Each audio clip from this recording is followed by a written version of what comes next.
દુનિયાની અંદર સૌથી વધુ પીવાતું કોઈ પીણું હોય ને તો તે ચા છે. પછી આપણે કોઈ પણ સિઝનમાં ચા પીવાનું પસંદ કરીએ છીએ. ઘણીવાર ગેસ્ટ બનીને જઈએ ત્યારે, બહાર જઈએ ત્યારે આપણે ચાને છે તે એટલા પસંદ કરીએ છીએ કે વાત ના પૂછો. વરસાદ આવે તો પણ ચા, ઠંડી પડે તો પણ ચા, ફરવા જઈએ તો પણ ચા, અને ઘરે ફ્રી ટાઈમમાં બેઠા હોય તો પણ ચા. શું ખરેખર ચા પીવી ફાયદાકારક છે? બિલકુલ નહીં. ચા જ્યાં સુધી ઓછી પીવામાં આવે ત્યાં સુધી જ ફાયદાકારક છે. પણ હા, ચાની અંદર રહેલા એન્ટીઓક્સિડન્ટનો ફાયદો મેળવવો હોય તો પ્રોપર રીતથી તમે ચા જો બનાવશો, એ પણ પ્રમાણસર પીશો તો તમને ફાયદા પણ થઈ શકે છે. બાકી વધારે ચા પીવાના નુકસાન જ છે. તો આજ આપણે હેલ્ધી ચા બનાવીશું.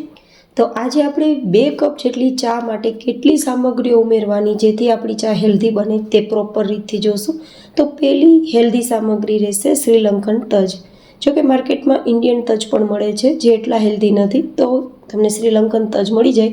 આ રીતે ભૂંગળીવાળા હોય છે તે લેવાના, જેની અંદર એન્ટીઓક્સિડન્ટનો ખજાનો છે, હાર્ટ માટે ખૂબ જ હેલ્ધી છે, આપણા શરીરની અંદર શુગરને કંટ્રોલમાં રાખે છે, કેન્સર જેવી બીમારીઓથી પણ રક્ષણ આપે છે.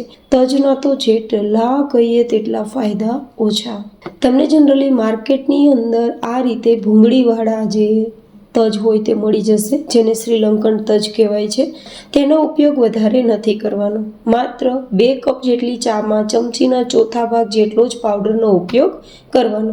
તો આટલા ટુકડા મેં લીધા છે, જેને પાવડર કરીશું તો લગભગ 2 થી 3 ચપટી જેટલો પાવડર તૈયાર થશે. હવે આપણે બીજી હેલ્ધી સામગ્રી લેશું, લીલી એલચી, જે લગભગ 2 નંગ જેટલી લેશું. એની અંદર આપને શુગર કંટ્રોલમાં રહેશે, કેન્સરની સામે લડવાની આપને ખૂબ જ શક્તિ મળશે, સાથે મોંમાં આવતી દુર્ગંધ દૂર થશે, અને આપણું ડાયજેશન પણ ઠીક કરશે, અને અલ્સર કે એસિડિટી જેવી બીમારીઓમાં પણ જો તમે ચા પીતા હોય ને પેટમાં બળતરા થતી હોય તો એલચીના ઉપયોગથી તે નહીં થાય.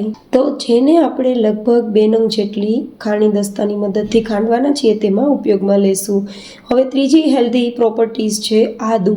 ફ્રેશ આદુ ખૂબ જ ફાયદાકારક હોય છે, જેના જેટલા કહીએ તેટલા વખાણ ઓછા. યુનિવર્સલ પેઇન કિલર તરીકે જેની ઓળખ મળી તે આદુ આપણું ડાયજેશન ઠીક કરે છે, કફકોળ ઠીક કરે છે, ડાયાબિટીસ અને કેન્સર જેવી બીમારીઓને દૂર રાખે છે, અને હાડકાને મજબૂત કરી ગોઠણ, ઘૂંટણ અને કમરના દુખાવામાં પણ ખૂબ રાહત આપે છે. તો લગભગ આપણે 1/4 ટીસ્પૂન જેટલું આદુ આપણે ક્રશ કરીએ તેટલું આપણે ઉમેરવાનો છે ટુકડો, વધારે નથી ઉમેરવાનો. હવે લેશું તુલસીના પત્તા, લગભગ 5 થી 6 નંગ જેટલા. તુલસીના પત્તા છે તે ખૂબ જ ફાયદાકારક છે, જે કેન્સર જેવી બીમારીઓને, સ્ટ્રેસને, મેલેરિયા, કોઈપણ પ્રકારના ફ્લૂથી થતી બીમારી, લીવર છે, શુગરની બીમારી, કોલેસ્ટ્રોલની બીમારી, બીપીની બીમારી, બધી જ બીમારીઓને ઠીક કરે છે. તો લગભગ ફ્રેશ મેં ધોઈને પત્તા લીધા છે. તમે સૂકા હોય તો સૂકા પણ લઈ શકો છો.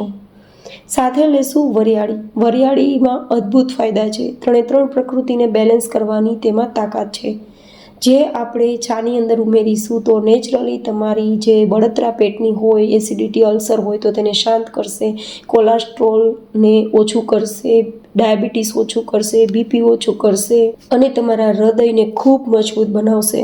પણ કેટલા પ્રમાણમાં લેવાની? ચમચીના ચોથા ભાગ જેટલી જ. હવે આપણે છઠ્ઠી સામગ્રી લેશું લવિંગ. લવિંગની અંદર ભરપૂર હેલ્ધી પ્રોપર્ટીઝ રહેલી હોય છે. લવિંગ છે તે એન્ટીઓક્સિડન્ટથી ભરપૂર છે, લીવરને મજબૂત રાખે છે, કેન્સર જેવી બીમારીઓને દૂર રાખે છે, તમારા શુગરને કંટ્રોલમાં રાખે છે, અને તમારા હાડકાં મજબૂત કરે છે. પણ અહીંયા માત્ર આપણે 1 નંગ જેટલું જ લવિંગ લેવાનું છે. હવે આપણે લેશું 7મી સામગ્રી, દુનિયાની સૌથી શ્રેષ્ઠ સામગ્રી કહી શકાય ને, તે છે કાળા તીખાત, કાળા મરી, જે આપણા મગજને મજબૂત કરશે, ડાયાબિટીસ કંટ્રોલમાં રાખશે, કોલેસ્ટ્રોલ કંટ્રોલમાં રાખશે, અને કેન્સર જેવી બીમારીઓથી દૂર રાખવા માટે પણ આપણે ફાયદાકારક છે. પણ 2 નંગ જેટલા જ કાળા મરી લેવાના છે.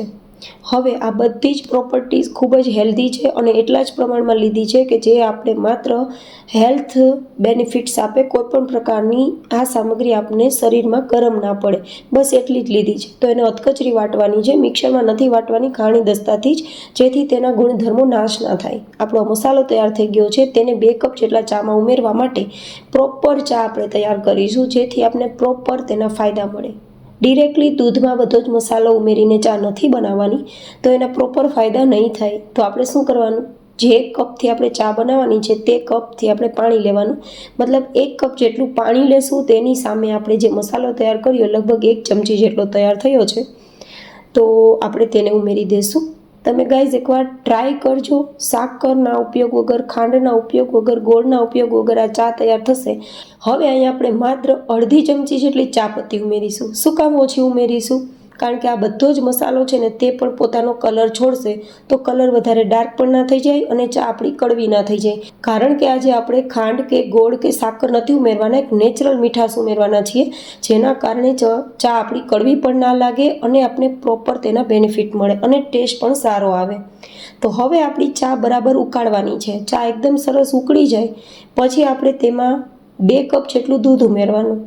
એટલે કે આપણે 2 કપ ચા બનાવતા હોય તો 2 કપ દૂધ ઉમેરવાનું, 1 કપ પાણી છે તે તો આપણી ચા ઉકળશે તો આમે બળી જ જવાનું છે. તો 2 કપ જેટલું આપણે દૂધ ઉમેર્યા બાદ હવે આપણે આ ચાને છે તે મીડિયમ ગેસની ફ્લેમ પર ઉકાળવાની છે. એટલી પણ નહીં કે આ ચાના પોષક તત્વો બળી જાય. માત્ર 4 થી 5 ઉફાણ આવે ત્યાં સુધી આપણે ચાને ઉકાળવાની છે.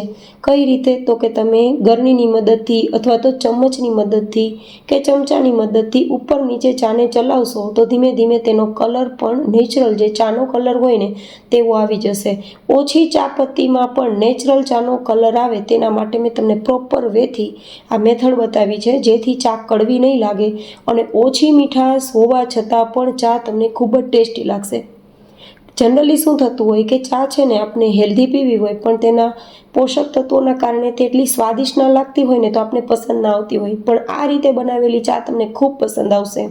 તો હવે 4-5 ઉફાણ બાદ આપણી ચા તો તૈયાર થઈ ગઈ. હવે તેને આપણે ગાળી લેશું. તમને લાગશે મેં મીઠાશ તો ના ઉમેરી, પણ મીઠાશ ઉમેરવાની હજુ બાકી છે, કારણ કે એક સિક્રેટ ઇન્ગ્રેડિયન્ટ્સ છે જેનાથી મીઠાશ પણ આવશે અને તમને ખૂબ ફાયદા થશે. તો 2 કપ જેટલી ચાને પહેલાં ગાળી લેવાની અને પછી મીઠાશ માટે આપણે લેશું 8મી સામગ્રી, અને એ પણ મીઠાશ માટે, અને તે છે ખજૂર પાવડર.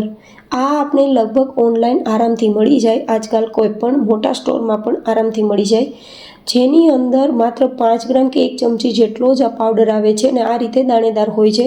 આ જે ડેટ પાવડર છે તેની અંદર તમારા ગોઠણના, સાંધાના, કમરના દુખાવાને રિલીફ એટલે કે તરત જ ઇન્સ્ટન્ટ બેસાડવાની તાકાત છે, વજન ઓછું કરશે, કફ કોલ્ડમાં સારું છે, એનર્જી બૂસ્ટ કરશે, ડાયજેશન ઇમ્પ્રૂવ કરશે અને તમારા પૂરા બોડીના શરીરની ગંદકીને દૂર કરશે, એટલે કે લીવરને, કિડનીને, ડાયજેશનને ક્લીન કરવાનું કામ કરશે અને સ્કિનને પણ નરિશ કરવાનું કામ કરશે. આ ગોળ મીઠાશ તો આપશે જ, સાથે સાથે અદ્ભુત ફાયદા પણ કરશે. ખાસ વાત તો એ છે કે આ ડેટ પાવડરનો જીઆઈ માત્ર 35 જેટલો છે, જેથી પ્રી ડાયાબિટીક કે બોર્ડર પર રહેલું ડાયાબિટીકવાળા લોકો મોરી ચા પીવાની જગ્યાએ આ 1 ચમચી કે 1 પેકેટ કે 5 ગ્રામ જેટલો 1 કપ ચામાં ઉમેરીને પીશે તો તેમને ચાનો સ્વાદ પણ આવશે અને મેં આગળ બતાવ્યા પ્રમાણેના ફાયદા પણ થશે. તો ડાયાબિટીસના લોકો માટે એક ગુડ ન્યૂઝ પણ કહી શકાય કે તેમને કડવી ચા પીવાની હવે બિલકુલ જરૂર નથી, એ પણ આ રીતે મીઠી ચા પી શકે છે.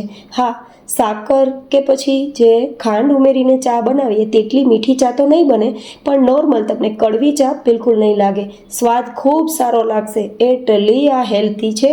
તો કેવી લાગી તમને મારી આ super delicious, healthy and tasty ચાની રેસીપી? એ મને કોમેન્ટમાં ફીડબેક જરૂર શેર કરજો. ફરી મળીશું એક નવી જ હેલ્ધી રેસીપી સાથે. ત્યાં સુધી stay healthy and stay happy.